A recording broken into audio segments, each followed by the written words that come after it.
Thank you so much Trixie Daos ha. Talagang nilibre mo kami ni Singit Boy ng mga pagkain dito sa Araneta Food Park. Mahilig ka talaga dito sa mga food park. Pupunta ka talaga. Pag nasa mood. For sure nasa mood ka talaga ngayon. Ang dami-dami mong binili. O dito, doon ka nga, doon ka. Parang isa lang na Wala na yung kwenta na saging lang yung nilunch. Kasi ito nabawi din. Diba? So, kung ano masabi mo, Singit Boy? Kapiling mo na ang pinakasikat na vlogger sa Pilipinas. Ano ba yan? Nakakaya naman. Ano masabi mo? Nakakaya naman kay Rafi Tulfo. Rafi Tulfo. Ay, iba naman yung kay Rafi Tulfo. Kumbaga, iba sila.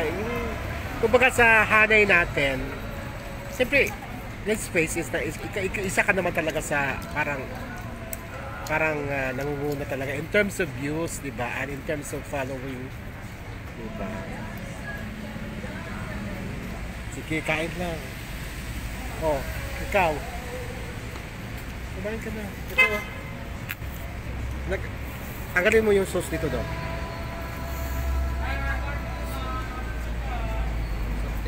Hindi ano to? Sauce ba to? Ay, sauce pala yan eh. Ito ka. Soy sauce. Sarap. How's the taste? Yung okay, inihaw. Masarap to. Ito, parang natikpan ko siya. Parang ang sarap.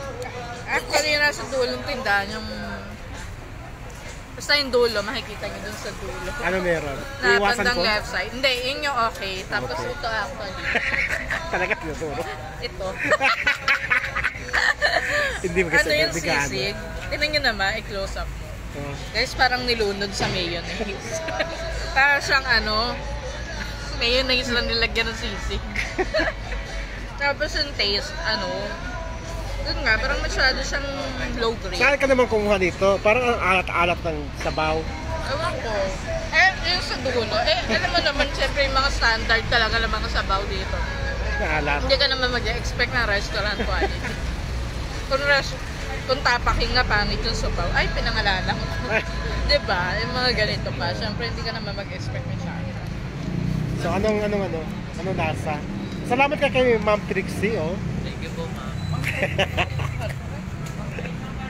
Kasi kasama ko siya sa vlog kasi naman, sabi ko, sige, sama ka sa akin para may mga gawa-gawa sa buhay naman. Yan, 3 minutes na ako naman kakain. Ako naman, video mo naman ako palagi na ako dito.